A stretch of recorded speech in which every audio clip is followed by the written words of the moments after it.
welcome to The Aggressive Life. Let's see if you can name that movie. They may take our lives, but they'll never take our freedom! Oh my goodness. God bless America. Or actually, God bless Scotland. Braveheart is one of my favorite movies of all time. What is there not to like? Epic speeches, intense battles, a love story, kilts and blue face paint, guys mooning each other. Oh, it's wonderful. Come on. With us today is the man responsible for dreaming up this cinematic masterpiece. Actually, I don't think it's mooning each other. I think they're showing each other the bird. Isn't it the beginning of the opening of their kilts? Tell me, have you... I haven't seen it that recently to remember. Yeah, they're on the field of battle. Well, we're going to find out in a little bit. Okay, we are. Yeah, they're on the field of battle against England, and they kind of open up their thing. I don't think they're mooning. I think they do the bird. Anyway, we'll get verification because it's been a couple years since I've seen it. I like to remember it the way I like to remember it. So after taking a trip to Scotland to learn more about his family roots, Randall Wallace discovered the legend of the medieval Scottish patriot William Wallace. Unfortunately, no, they're not related. 10 years later, with his back against the wall, he started writing Braveheart, his last attempt to get a screenplay produced, and this time it worked. His screenplay got the attention of Mel Gibson, who went on to produce, direct, and star in the film, and the rest is history. It earned over $200 million, was nominated for 10 Academy Awards, including Best Original Screenplay, and has become an enduring fan favorite ever since. I'm sure those numbers need to be updated. Well, we're going to ask him about that because that seems low to me. And Wallace's resume doesn't end there. He went on to write, direct, and produce the historical drama The Man in the Iron Mask and the popular Vietnam War film We Were Soldiers. He wrote Pearl Harbor, directed Disney's Secretariat, and he is currently working with Mel Gibson on a sequel to The Passion of Christ, all about the events surrounding the resurrection. Dirt, is this going to be a 5-hour podcast? It probably could be. Because I'm looking at all these, I'm going, I got to dig into all of these. All of them. That's right. My goodness. Secretariat. Have you seen Secretariat? I haven't seen it. No. Oh, dude, I know. You think, well, it's Disney. It's a horsey thing. Yeah. It's kind of like a little girl movie. No, it's great. Okay, all right. It's fantastic. Beyond movies, Randall is a New York Times bestselling novelist. He's composed a hymn that was used at President Reagan's state funeral. He's the co-founder or the founder of Hollywood for Habitat for Humanity. And he's a black belt in karate. Welcome to The Aggressive Life, a true Renaissance man, Randall Wallace. Freedom. Oh my gosh. Well, first of all, let's start right there. It seems like 200 million is too small of a number. That movie's made more than 200 million bucks, right? It made more than that in Europe alone. Yeah. Yeah. And DVD sales and video VHS sales and all that were way higher than that too. Although its American opening, box office opening was not as large as we expected. It actually had 3 different releases because the movie was almost 3 hours long, and so we weren't catching the traction in the box office, and they pulled it after its first release and then released it again near awards time. But it did huge numbers in Europe and massive numbers in terms of aftermarket sales. Well, my first exposure to it was I just moved to Cincinnati to start a church, and I was living in an apartment, me and my wife, and at that point 2 kids. And there was an old lady and her wheelchair-bound adult child living beneath us. And we would see them and Jeannie and say hello to her and all that stuff. And one day I was coming in. I think she saw that I had a VHS tape that I had rented from the local Kroger grocery store. She said, "Oh my gosh, have you seen Braveheart?" I said, "No." "Oh, it's wonderful." And I'm thinking to myself, I do not need to see some movie about knitting or Braveheart, like somebody bravely asking a woman out on a date or something. I'm like, oh, it's just wonderful. Scotland and swords. I looked at her and go, Scotland, swords? And I just went, Okay, and you like? Okay, I just registered it, and then I went down to the store at some point in the future, and I said, "Oh, this," and I saw Mel Gibson, a guy. The cover had him with blood in his face and a sword, and I thought, "All right, this has to be half decent, or at least worth me." And I was blown away, utterly blown away. This is called The Aggressive Life. We like going into things where people take risks or push things. Randy told me I can call him Randy. See, all the phone credits say Randall, but I'm saying call him Randy. So Randy, take it, because he said I could, just so you know, I'm not that much of a jerk. So Randy, take us back to how the screenplay came into being. You mentioned you have some failures before that. Just tell us the story. Well, the journey of Braveheart and my own journey, the story of Braveheart just matches my life. I think for me, that's why it worked. I was a singer-songwriter. When I was in college, I went to seminary. I majored in religion in college. I had a hit record when I was in college, a local hit. And that made me dream that maybe I could have a career doing something creative. And honestly, Brian, and I know you relate to this, I felt the calling to serve God, but I didn't have a sense that was in the ministry. And I was torn because my friends in school were going to go hold the hands of the dying, and they were going to pastor churches. They were going to teach people to plant trees in places where they needed them. They were going to do that kind of work. And I had the opportunity to go off to pursue a career as a singer-songwriter in Nashville, and I felt I was leaving them behind. And one of my friends said to me, "This is your calling, and if you don't follow it, we're going to kick your butt." That's good. And I named my first son after him. And really, I had a meeting with my pastor at the church where I grew up, and he said, "Do you feel the call to be a pastor?" And I said, "No, but I know it's the greatest calling anyone could have." And he said, "No, it's not. The greatest calling anyone could have is the calling God has for you." And I left not sure that this was my calling, but I left to pursue that with the love and support of people that mattered the most to me. I wasn't having success in music. I came to California. I met a woman and got married. We had a son on the way. And before the baby came, we decided we would take a trip. And she had ancestors who were LDS. And they knew all of the history. I mean, the Mormons, research all of their genealogy. But she knew her ancestry, and I didn't know mine. And so we took a trip, spent most of our savings to do it, and we were walking into Edinburgh Castle, and there was a statue of a man named William Wallace. And I said to one of the guards there, a tough guy in a kilt, and I said, "Who is this William Wallace?" And he said, "A greatest hero." And I thought, and I'm elbowing my pregnant wife going, "Greatest hero, honey, Wallace, honey."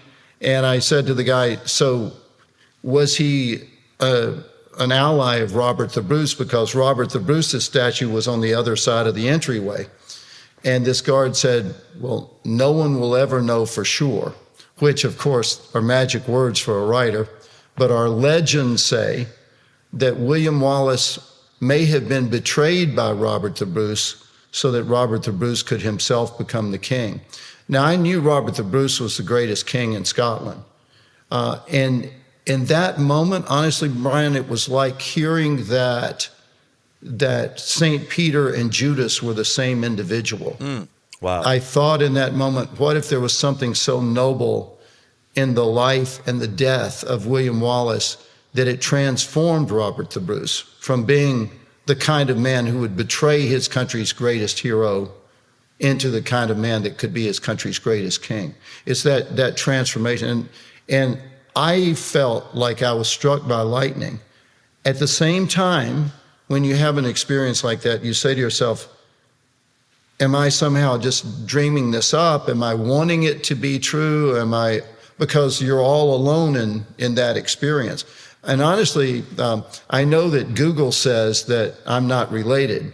I am absolutely convinced I'm a descendant of William Wallace. And the thing is, I can't prove it, but nobody can prove that I'm not either, because no one knows whether William Wallace had children. But I've had dreams of him coming to me. I had a dream when we were making the movie. Wow. When he knocked on my door, and I opened the door, and he was standing there looking at me, telling me I had to do a good job. Wow. So it's hard to convince me. In the dream, did he look like Mel Gibson or the statue that you saw in the place? He did not, which was part of why the dream felt so real to me. He was smoking from having ridden through fire. And he was looking at me and he was saying, Randall, why did you choose this guy to play me? And I said, because I believe in him and I'm doing my best. And he said, your best is what you must do. Oh my gosh, I'm gonna start crying here. It was, wow. I mean, I opened my eyes and I was lying in the bed, but in my dream, I had been lying in the bed and heard a knock on the door and went to the door and answered it and saw him and then went back and lay down on the bed. So it was as real as a dream can be for me. Wow. Yeah, I'm more open to those kind of things than ever before. Was it a vision that God put in you and you were dreaming? Was it God sending an angel who took the form of the? What I'm inspired by is that you chose to hear that and see that, and just assume I should take action. Just assume like this is it. I got to go. That's powerful. Well, I have it's interesting that you say you're more open to that than ever before. Me too, and I'm not sure what's going on. When the pandemic started, I decided I was going to read the Bible start to finish. I had open time in the morning, and I grew up a Baptist, so we read the Bible every day since I was 10 years old, but I'd never read it all the way through. Now I've gone through it 3 times, start to finish. And every time I do, I see something new. I think because it transforms me. Each time I read it, I become a different person. And now I'm reading it from that place of having been changed, and it keeps changing me.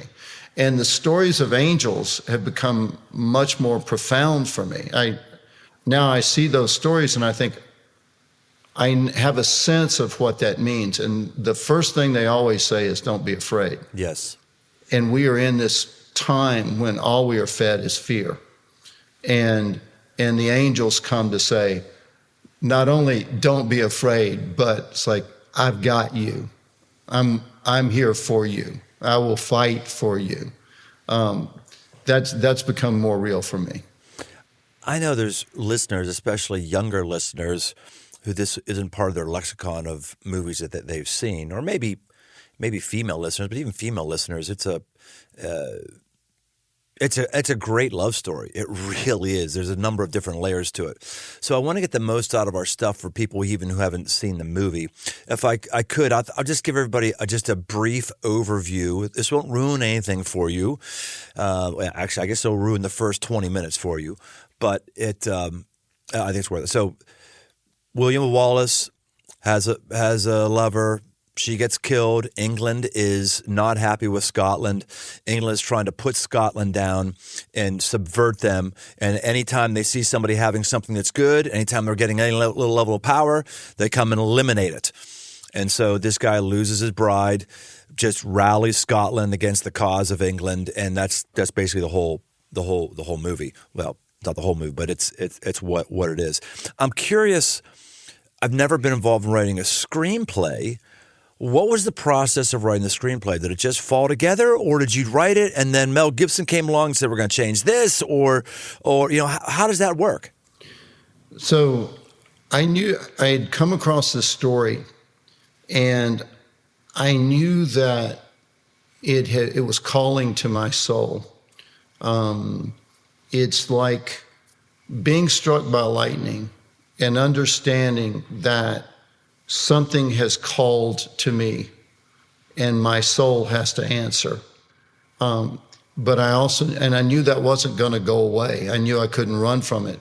And I didn't feel ready to respond. I didn't feel together. For one thing, I had a child on the way, and I wasn't sure how I was going to pay for the baby formula and the baby blankets. I needed to work, but also I needed to learn more in my craft.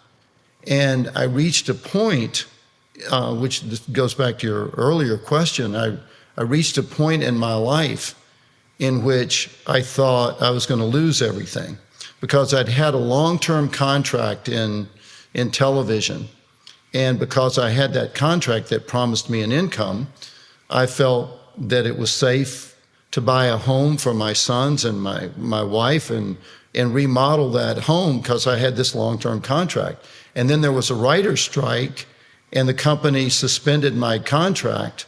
And during the strike, the company I had the contract with began to die.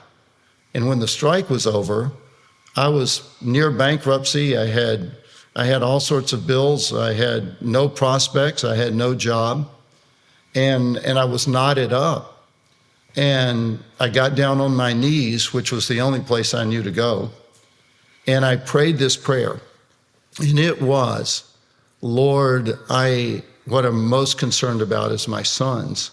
Because when I was the same age they were, my father had a breakdown. He had lost his job, and he had come apart, been in the hospital. And it was the most terrifying thing in my life. And my sister and I were farmed out to relatives. We lived in a house with no indoor plumbing. And so I said this prayer. It may be the best thing for my sons is not that they live in a house in California with a swimming pool and a tennis court and fancy cars. Maybe they'll learn more if they live in a tiny little house, but that house was full of love. And our parents taught us how you get up when you're knocked down. They taught us faith. And if that's what God wants my sons to learn now, then help me bear it. But if I go down in this fight, help me just go down not on my knees to Hollywood, trying to sell Hollywood what Hollywood says it wants. Let me go down with my flag flying, fighting for what I believe. And I stood up and went back to my desk and started to write again. And without that experience, every man dies, not every man really lives. They may take our lives, but they'll never take our freedom. Those words would have never come to me. Those moments would have never happened. You penned that. You didn't quote somebody. That came out of your creativity. Say that again. Say that again. So good. Say it again. They may take our lives, but they'll never take our freedom. And every man dies. Not every man really lives. In fact, Brian, it's funny because it's on the wall of the Air Force Academy in Colorado. They may take our lives, but they'll never take our freedom. And under it says William Wallace. Well, William Wallace never said that. It's Randy Wallace. Randy Wallace said it. But the thing is, of course, to get your ego out of that process, you know. Well, I've never had the first part of that sinking. Every man will die, not many will live. Yeah, every man dies, not every man really lives. Sheesh. Yeah. Damn. Yeah. Wow. And honestly, in that moment, I can vividly recall sitting at my desk, coming to that moment when the queen or the future queen says to him, just give in, swear allegiance to the king, get through this time if you can live. And where I was with that was the thought of, there are Roman emperors, there are letters from Roman emperors talking about how to deal with Christians, saying, these people deserve to die. If you go in and you say to them, all you have to do is just say you don't believe this stuff and we'll let you live. And they would not give in. They would just say, then you're going to have to kill me because this is what I believe. And I thought, William Wallace would be dead anyway now, 700 years later. So he had the choice of what am I going to be true to now? What are the true words for me now? And I truly live by being faithful to my heart.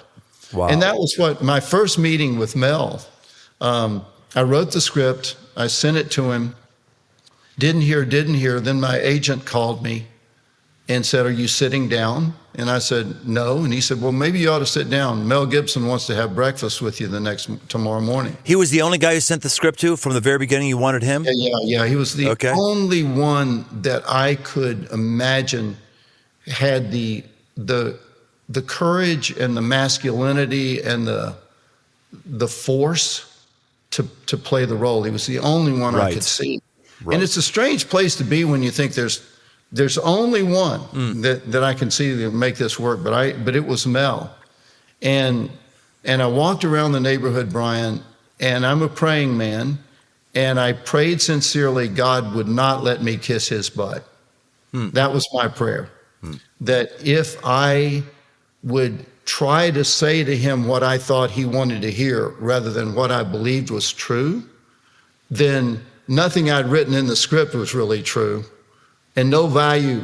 I had no value to him, to the world, to myself, to God. If I fell into this worship of the celebrity and I will say whatever you want to hear me say, no, I will say what I believe is true.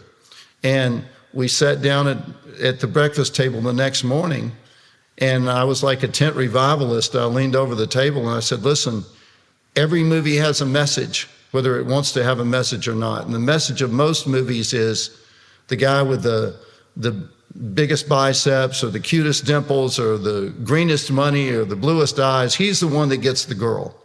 This movie says if you're faithful to your heart, even if they cut it out of your chest, you prevail." Now that's the movie I want to make. You want to make that movie, I'm your man. You don't want to make that movie, you need to say no. And everybody at the table went how dare you talk like that? But Mel leaned forward. Everyone leaned back. He leaned in. He leaned in. Wow. Yeah. Come on. Oh, this is so inspiring, Randy. It's just so inspiring because we can take a look at your life or this picture, and some of us would just think, well, there was just a block of rich people or very creative people, and the studios pulled the strings and the this and that. I don't think those folks came along eventually, but this started with a person, you, being moved and aggressively stepping into something when you really had no backstop. Man, that's good. You said that this matches your life. How did this story match your life?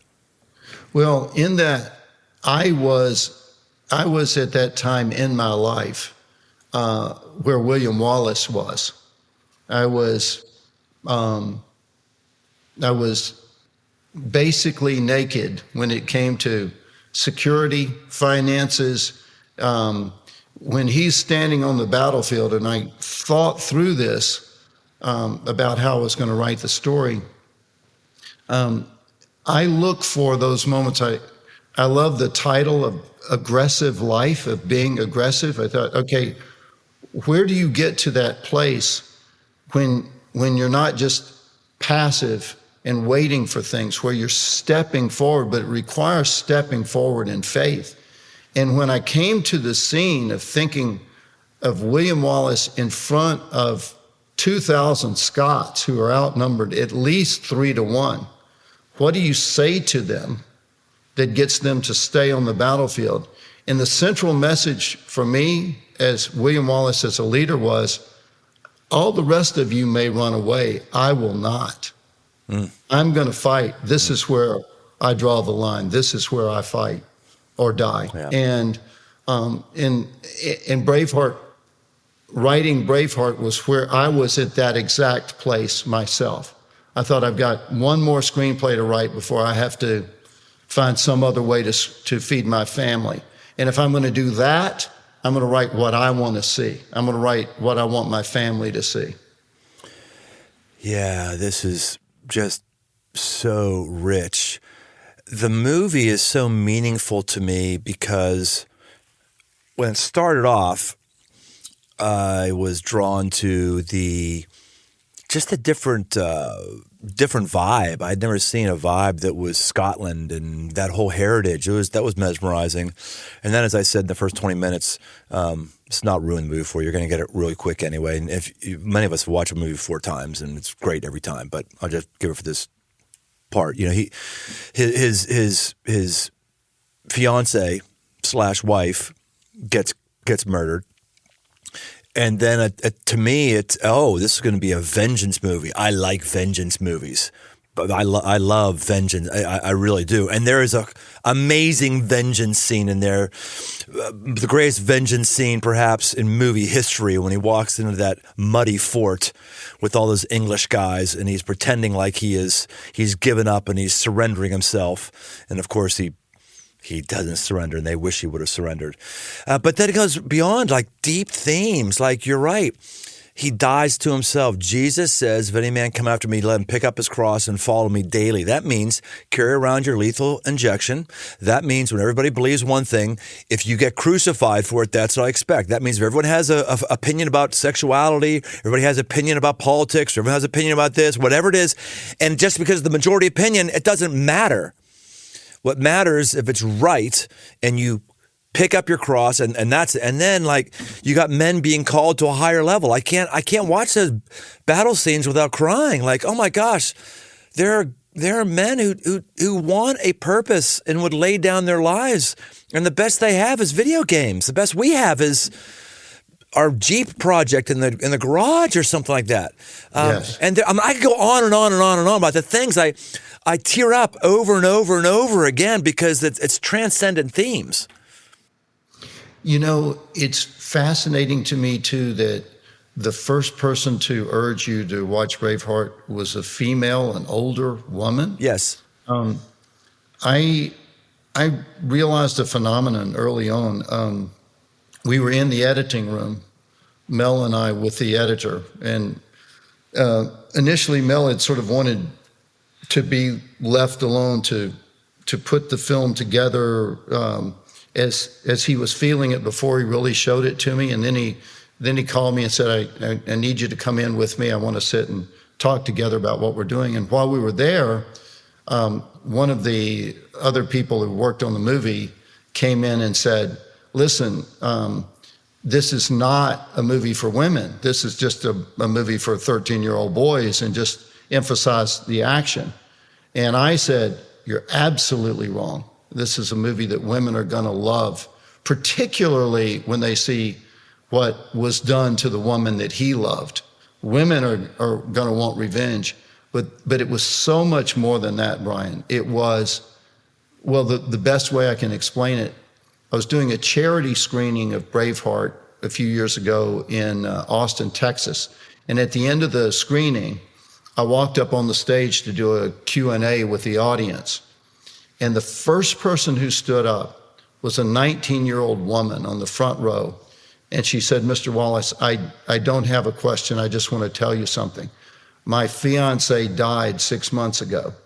And before he died, he told me to watch Braveheart so I would understand the way he loved me. Oh, gosh. Oh. Now, I had to take a minute to regain my ability to speak. And I had women tell me that they had watched the movie. One of my friends in Phoenix, Arizona, had watched the movie. Yeah, me too, man. Wow. It got me. And this friend of mine said that she watched the movie and she walked out and there were a bunch of women milling around in the lobby, and they all sat down together in a circle and they talked about what it meant to be loved that way and to love that way. And that to me is the central principle. When people ask me why I make war stories, I always say I don't. I make love stories. Like, what do you love enough that you would give your life for it? Because that's when you really become alive. You're not really alive when you're only when you lack the thing in your life that you say, this is worth my life. This is bigger than me. That's what you need. What scene when you saw it on the screen or in that preview meeting that you were with Mel, what scene was the scene that was most impactful for you when it went from your pen on the paper to now seeing it? Do you have a favorite scene or one that continues to make you be touched deeply and emotionally? Every moment in that movie speaks to my soul, and when I watch it, I feel that everything there has its poetry and its heart. Every bit of that is a song to me, and some of the most subtle moments. I'll tell you one that's particularly please. Is when we're in the moment of William Wallace's execution and the axe is falling toward his neck. I vividly recall sitting at my desk and thinking, all right, we can't show the axe sever his head. What do we see now? When I'm writing, I'm always envisioning the movie as well. And I thought, well, what would I do as William Wallace in the last fractions of a second of my life on earth? What would I do if I knew this was it? The axe is falling. And I thought, he knows his friends, Hamish and Stephen. He knows they would be there, and he would look to them. So I typed, in the last moments of his life, William Wallace turns his eyes to see Hamish and Stephen.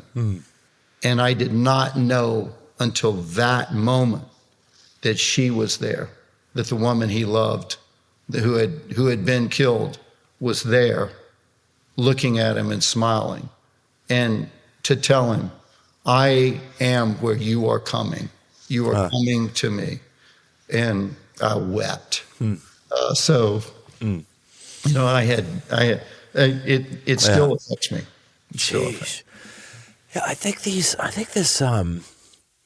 art is the most powerful and profound when it taps into something deep inside of us. And that thing that's deep inside of us is always something that's deep inside of God, right? It's something transcendent, a transcendent value that we didn't dream up, that simply is.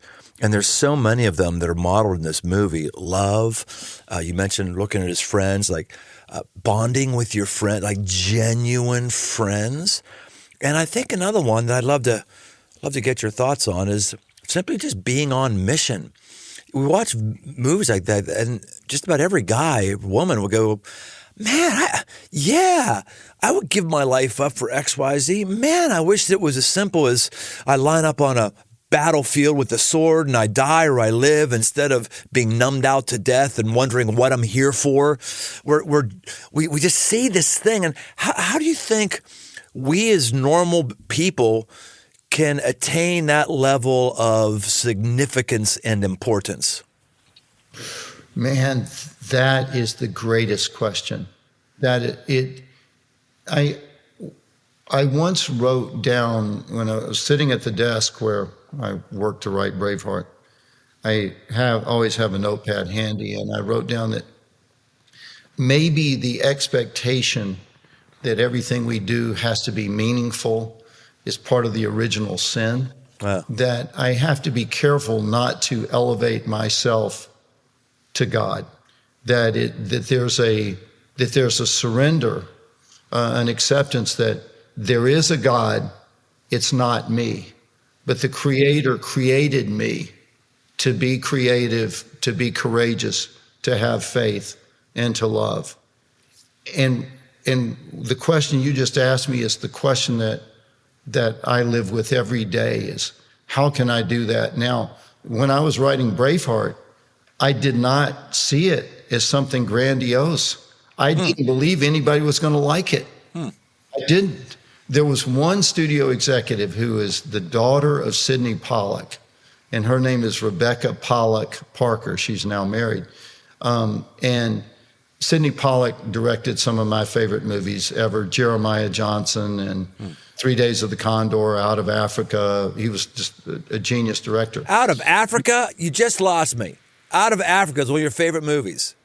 No. Out of Africa is not one of my favorite movies. Okay, good. I was going to say, my gosh, Talk about extremes. Extreme, great movie, Braveheart, and the worst freaking movie I've ever seen in my life. Instead, just go look at a National Geographic magazine. People say, oh, the scenery is beautiful. Great. Go look at National Geographic. Oh, my God. Anyway, keep going. Well, keep going. 3 Days of the Condor and Jeremiah Johnson are two absolutely transcendently great movies. Yes.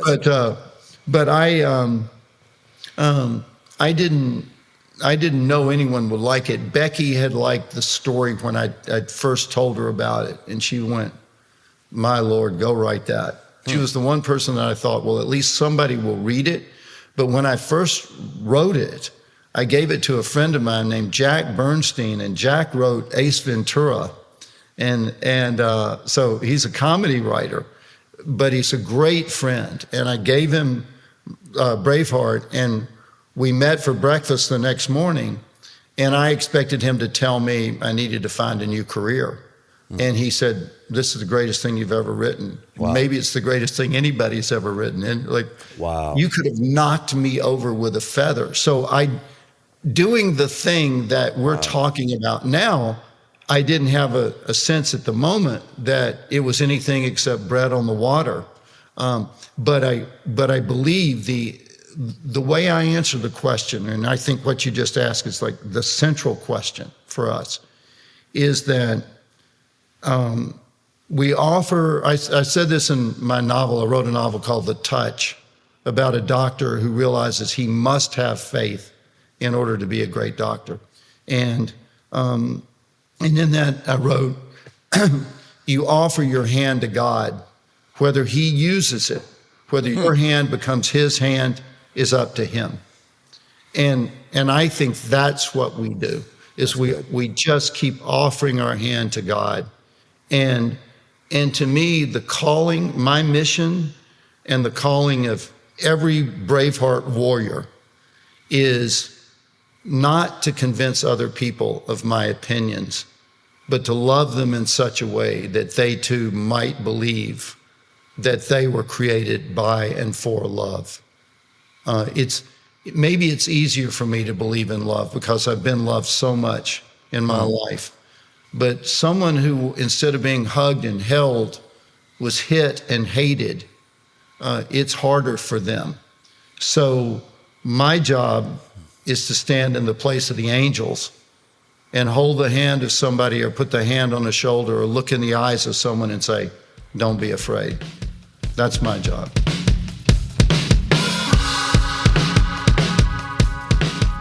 Today's episode is brought to you by AG1.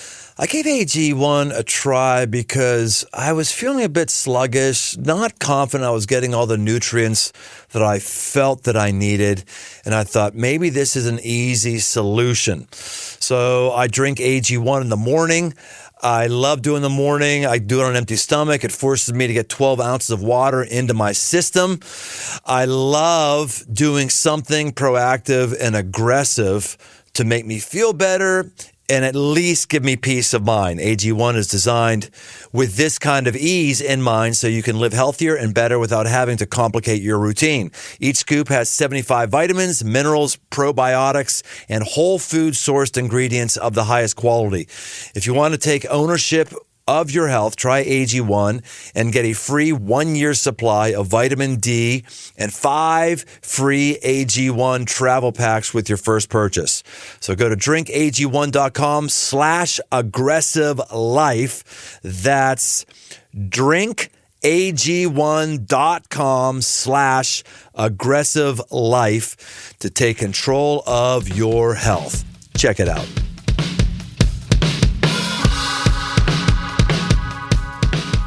I really like the journey you went through, and it helps me maybe for the first time try to reclaim this phrase that I've cracked on a lot, which is, you got to follow your passion. I just see a lot of people interpreting I got to follow my passion, meaning if I don't want to do it, I shouldn't do it. And sorry, boys and girls, that's part of life. You do things you don't want to do, especially the younger you are. You do things that are very menial. The way you get to do things that you want to do is you do things really well you don't want to do. You earn your stripes, get some money in the bank, earn some character, and on you go. But that phrase, follow your passion. I need to probably reclaim at least a piece of that phrase, because that's what I'm hearing from you. You had a passion for this story, and you wrote it no matter what people would do and say. And then what I love there too is it's also the idea of it's funny, Randy. I didn't start this podcast to be a faith podcast. It's not a faith podcast, even though I'm a pastor by day. It was something beyond that. But we keep getting into discussions of faith because things about faith are just relevant to normal people. So, the Bible says there's victory in the counsel of many. So I'm hearing you go like, it was your passion, but then you took it to a couple people who gave you counsel. And that's part of how you got victory. It's really cool to see those things working out. Yeah, and I'm with you, Brian, on I don't want to cloak what I do in dogma. I think my understanding is just my understanding, and it's biased and it's partial, but revelation is pure and true, and it's a call, and you have to grope with trying to understand that call. When people would say to me, "You must have done a lot of research to write Braveheart," I always say, "Yeah, I read the New Testament." It's like that, and those aspects even of the New Testament, like when Jesus says, "Wide and smooth is the way that leads to destruction, and narrow and hard is the way that leads to life." What you say about discipline, and that's part of being aggressive. I go to a workout with a bunch of surfers. Laird Hamilton, the big wave surfer, is a friend of mine, and I get to go up to his place and do this pool workout with all these gnarly athletes. And the funny thing about it, like I'm not a surfer, I'm not a great swimmer. We're lifting weights under 12 feet of water and doing that sort of thing. But the great thing about it is it's a bunch of people who say, "What's the hardest way we can do this? Which way will hurt the most? Let's do it that way." And you have that experience on a regular basis. It transforms you. It makes you seek the harder path because you believe it's that path. It's like my mother used to say to me, "If everybody is doing this, then it's wrong." Right. And if everybody likes you, you're doing something wrong. I've just started to make it more of a mission statement, or at least a personal talk to myself statement of, I do hard things. Yes, I do. I do hard things. I like comfortable things. I do a lot of comfortable things. I got a lot of comforts. I'm up for taking advantage of all of civilization, all that civilization has to offer. That's wonderful. But I just got to remind, no, I do hard things. That's what I want to do. Do hard things. And I think that's obviously embedded in that movie. And now I know it's embedded in you, or else you wouldn't be drawn to lift weights under 12 feet of water. Yeah. If it's easy, why anybody could do it. We would say that when you're making a movie, people think movie is hot tubs and drinks with little pink umbrellas in them. Making a movie is 16, 18, 20 hours a day for months on end, months and months on end. When we were making We Were Soldiers, yes. I had decided I had to be adventure ready. I've got a friend who was a leader in America's most elite special operation, so elite special operations unit, they don't talk about the name of it. That's how elite it is. And now he's retired, and he coaches people in becoming what he calls adventure ready. And to make We Were Soldiers, I knew I had to be adventure ready. And I asked the Army, and they let me go to Ranger School. And when I went to Ranger School, I met a guy there who was a Ranger instructor, and basically his job was keep this guy from LA alive through Ranger School. And when it was over, he was one of my best friends, and I invited him to come out and be an advisor on the movie. And he said, all my friends back then it was Fort Benning, now it's Fort Moore, said all my friends will write me and say, boy, I bet it's fun. I bet you're meeting a lot of girls. I bet you're having a lot. And he said, you wouldn't believe this is harder than being an instructor at Ranger School. It's longer hours. It's more stress. It's, because Ranger School is clear. It's like, can you climb that mountain with that sack of rocks on your back? Can you go through that swamp? But, then you can dig in and you can draw on your reserves of discipline. But there's a lot of confusion, and you're going through the fog a lot in making a movie.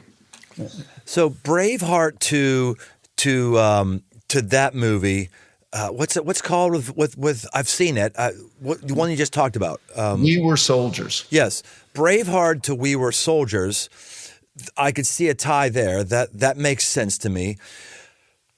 But Braveheart to We Were Soldiers to Secretariat, I don't necessarily see a tie there. Or is there no tie there? It's just you're an artist and you like to do different things. Or are there through lines to those movies?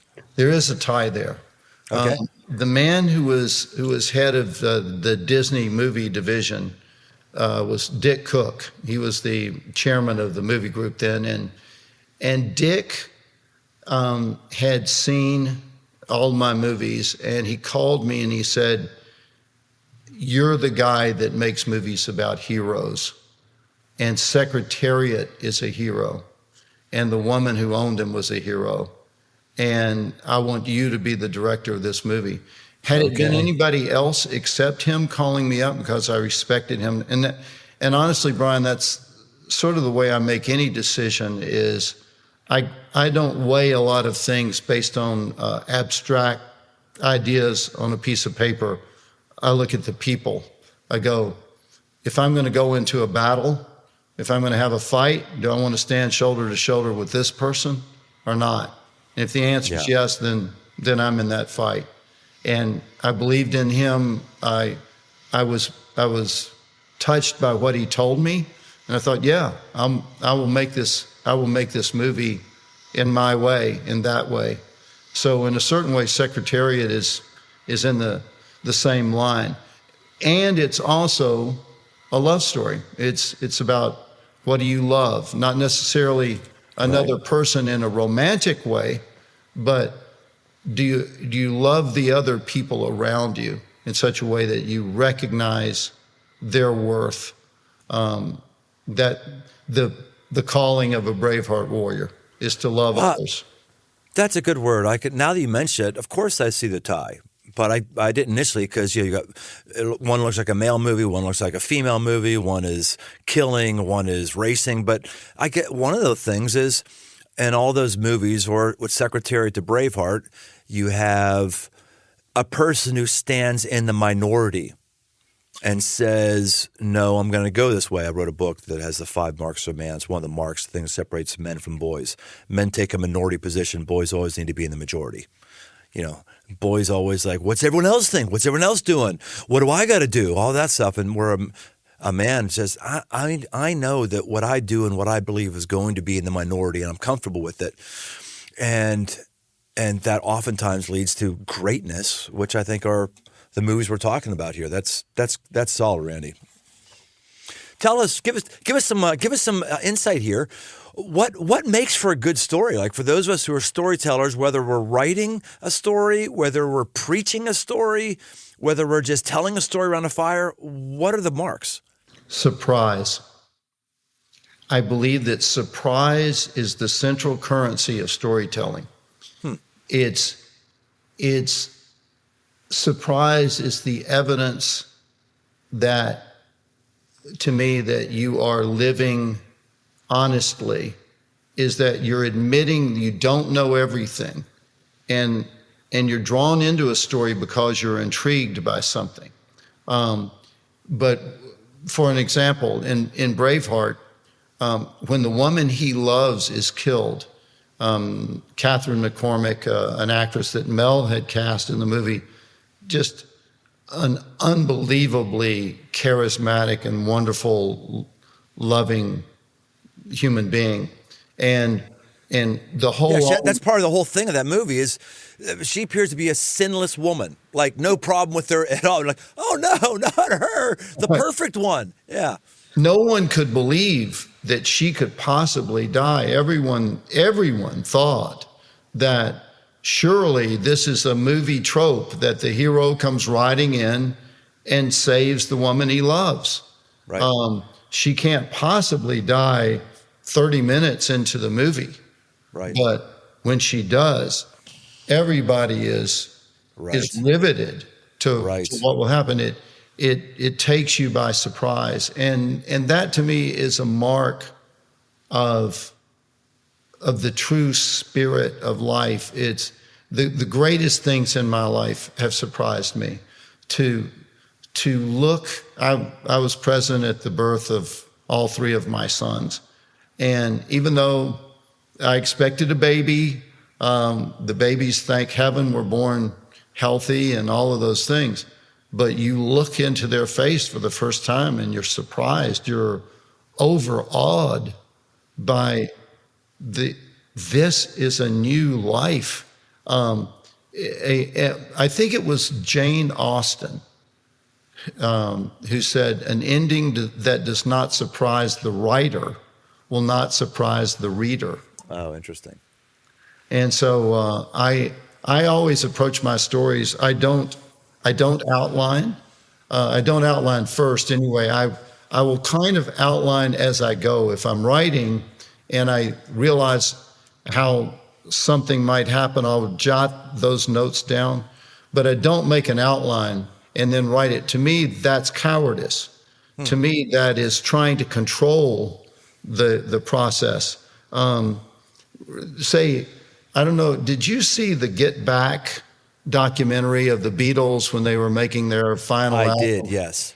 So what really struck me was how playful they still were. Their family was breaking up. They were having tension among them, but still when they were sitting there together with their instruments, they were playing and letting it live and finding it in the movement of it. And that's what I believe in terms of storytelling and music and everything. Well, I also find it really interesting how you don't have an outline when you sit down. I don't either. I'm not talking about books that I write. I'm talking about sermons I give or something like that. I mean, eventually you could look at an outline and see it eventually, but starting off not really knowing where it's going, or I know what I want people to basically get, but I don't really have that all thing buttoned up. And I have a lot of people I work with who are support folks who help me, who video people, all that stuff. Who are always, I need it earlier. I want. You got to get me here.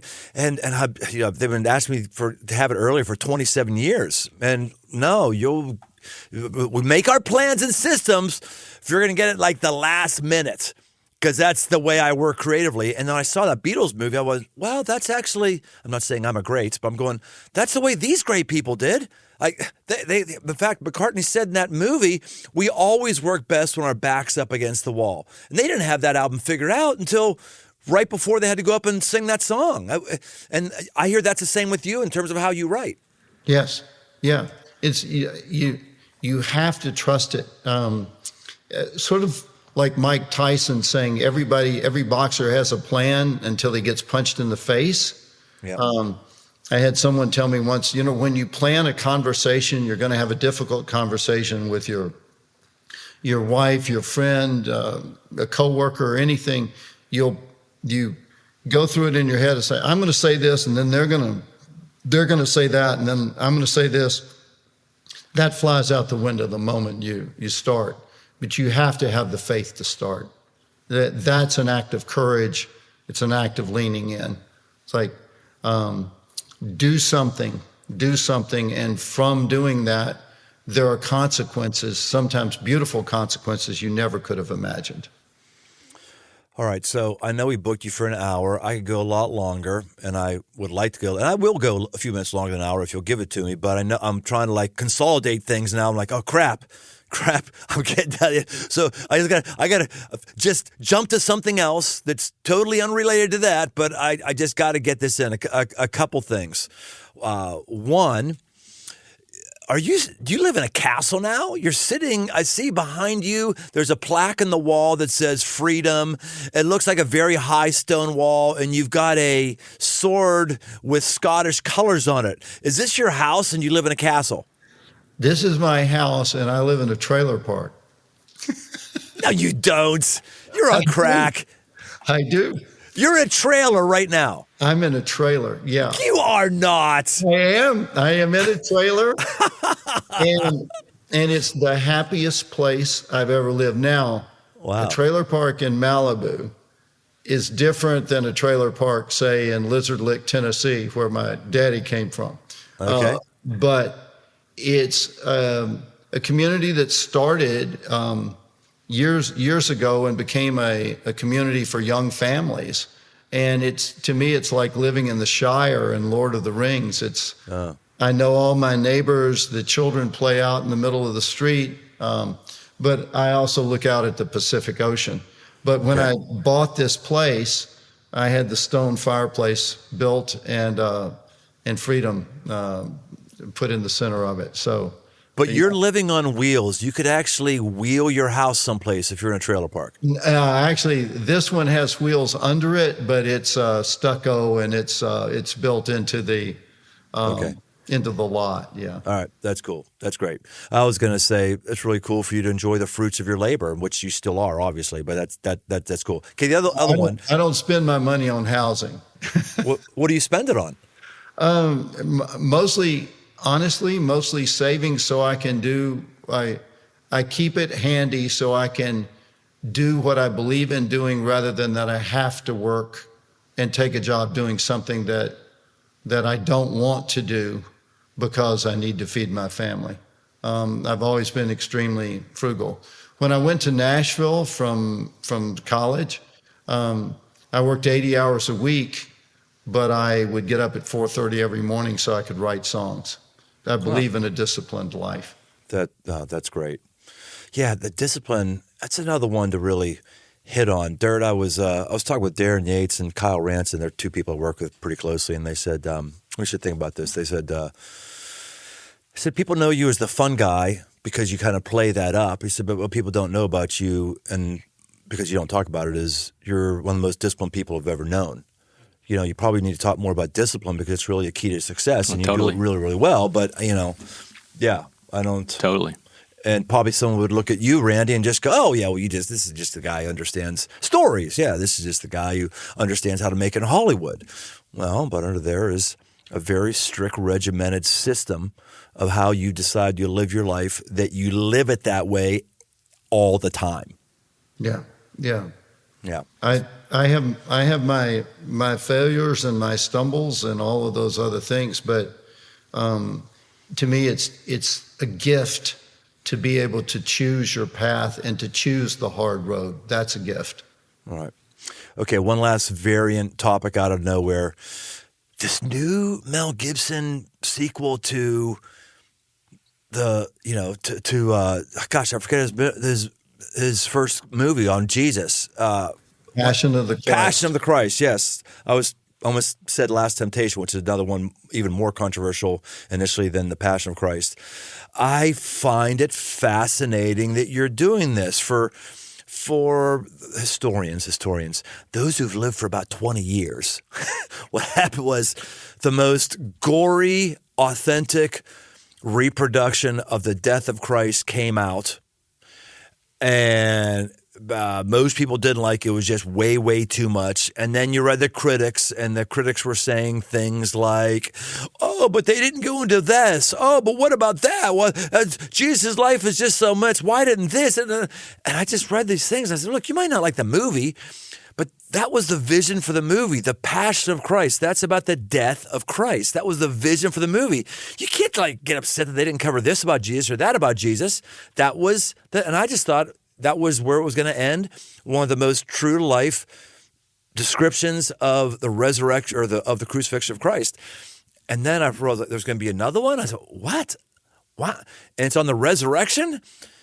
And I'm thinking, on the resurrection? That'll be amazing, because it's always befuddled me that people would want to wear a cross.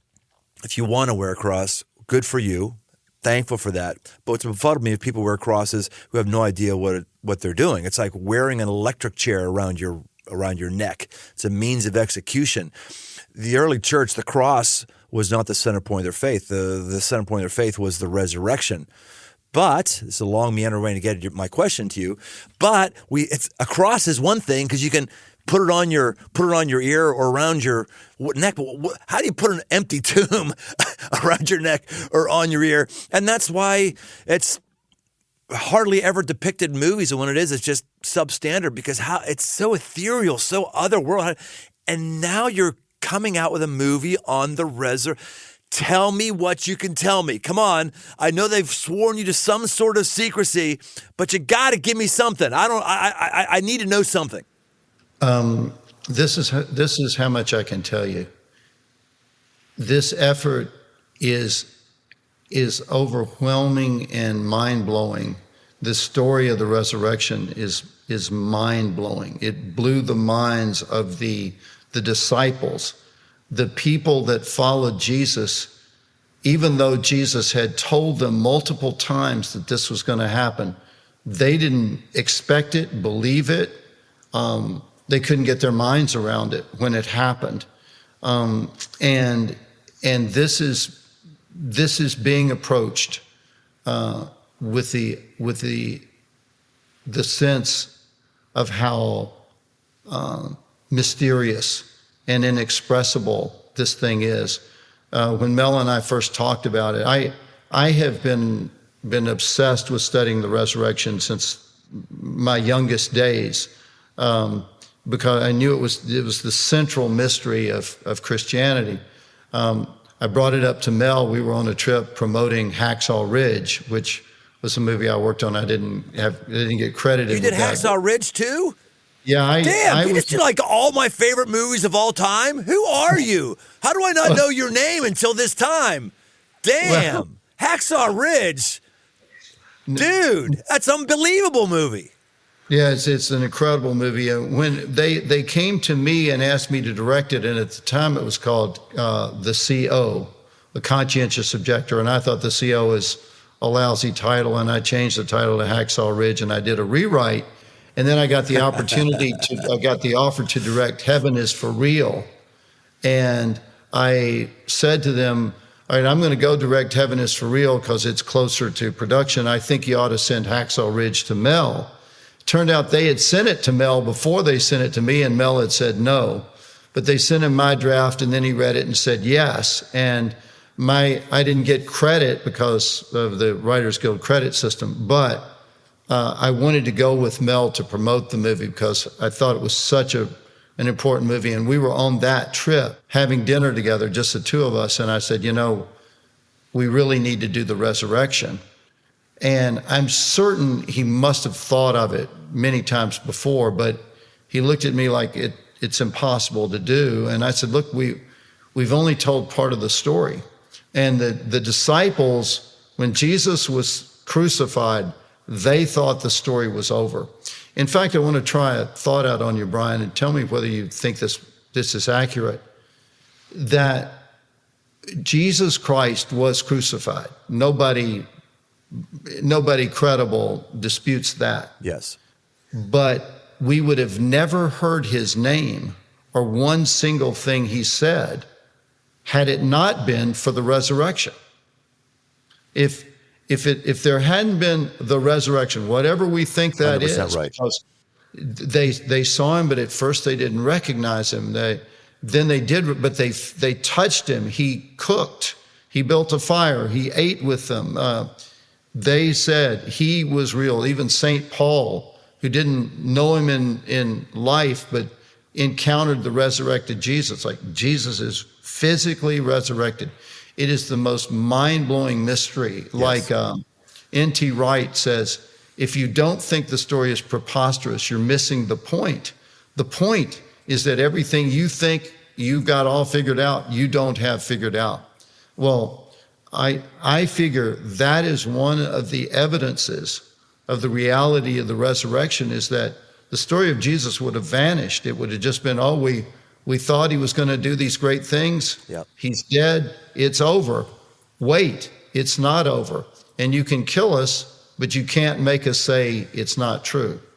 And there we have Christianity. So the biggest thing I can tell you is that Mel is, and I can speak for myself, I am, in whatever our parts are of this, is approaching it with the greatest amount of reverence. I remember watching one of those enlightened PBS documentaries. PBS would always bring out some faith-oriented special around Easter time. And they invariably were always why you can't trust the New Testament, or why Christianity is the same as everything. It's like you're leveraging the Easter holiday, and you're using it to make people doubt their faith, because they always have these very quote unquote enlightened and educated PhDs on. And I remember one of them from the University of Texas. He said, "We got to remember that in the first century, miracle workers were a dime a dozen." That was his exact phrase. Miracle workers were a dime a dozen, and I, because I know about the resurrection, I basically screamed to the TV. Yeah, they were a dime a dozen, and no one knows any of their names either, because they did miracles. They're reported. No one knows their names, but we know the name of Jesus because he actually came back from the dead, and people died willingly, set on fire by Nero to light up his garden, because they said, "No, I saw it. You can't tell me I didn't see it." And there was a groundswell of that. So, yes, exactly. Yeah. So, what are you filming right now? Are you writing right now, or what's going on? So, working through the script. So, the Mel look. I view Mel as a genius. I mean, he'll have ideas that no one else would have, and I wrote the initial drafts, and I really stayed close to the New Testament because of what you mentioned about the Passion. The first time I saw the Passion, and he showed me an early screening in his office, and I knew that you only have 2 hours to tell the story he wanted to tell, and he wanted to emphasize the actual pain, the grit, the reality of it, instead of the sort of saccharine sweetness of a Renaissance painting of the resurrection, yes, like a pretty picture. Mm-hmm. But he wanted to regain its reality, and I saw that, and I saw the power of that. And I was also longing I want to know why he came to the cross, and I want to know what happened afterwards. So my initial take was, like the Godfather 2, let's go backwards and forwards. Let's go back to when the disciples first met Jesus with John the Baptist, and let's go from the moment when Peter has denied that he even knows who Jesus is. Wow.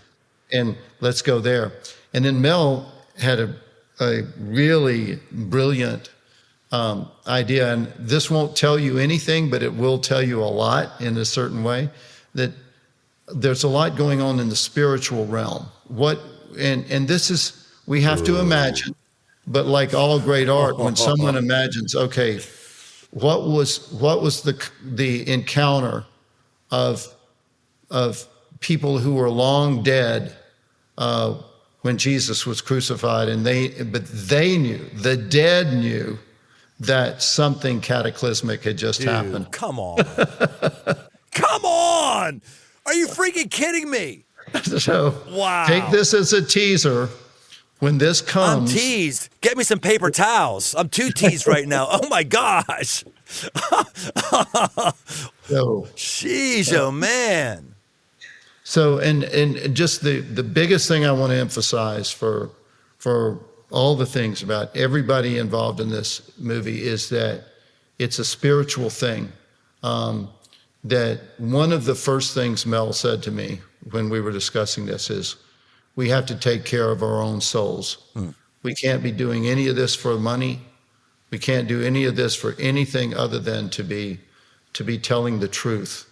And that's somebody that, like when you talk about who do you want to stand shoulder to shoulder with, he's not perfect, I'm not perfect, none of us are perfect. That should not stop us from stepping forward and saying, here we are, send me. That is so inspiring. I can't wait to see. Is there a time frame and when it's filmed and when it's coming out? Any basic intel like that? No filming has begun. Rumors have flown around because everyone is so eager to see it that when they'll hear Mel Gibson is filming, they hear that and they go, oh, he's filming the resurrection. And then my phone will blow up and I'll be getting texts from all over the world. People going, it's happening. What's going on today? No, Mel is the resurrection filming. is happening. The resurrection is happening. Resurrection of the dead's happening. But you know, it is in the hands of God, and it's making its progress. I can't give a date for when we'll be ready to start, but I'm as excited as you are. I really want to see this. Randy, is there anything you want to talk about that I haven't asked you about? The only thing I might tell you is that I have become inspired to do something live. The pandemic offended me in any number of ways. It offended me in the sense that we were feeding each other fear, and everybody became afraid to be together. Children couldn't go to school. The government was telling people not to go to church. And I understand the government felt it had a role to try to keep everyone safe, but separating people is the wrong thing to me. And I decided I was going to do a live show. And I've created a live show of using clips from my movies and stories about how those scenes came about, and songs that I wrote for those movies or about those movies and about those feelings. And I'm getting ready to go out to colleges, to churches, to do the live show. Don't have dates yet for when what my tour will be, but in a couple of weeks I'm going to Mississippi at Mississippi College, which is a historically Baptist college. I'm going to be at an African American church the Sunday before and get to sing with their choir. And then their choir is going to come sing with me on my live show. And I'm getting ready to do that live show. So your live show, you have actors and stuff in it? Or what? It's a one-man show. It's kind of like Springsteen on Broadway. But when I say one man, there'll be some other people who sing with me.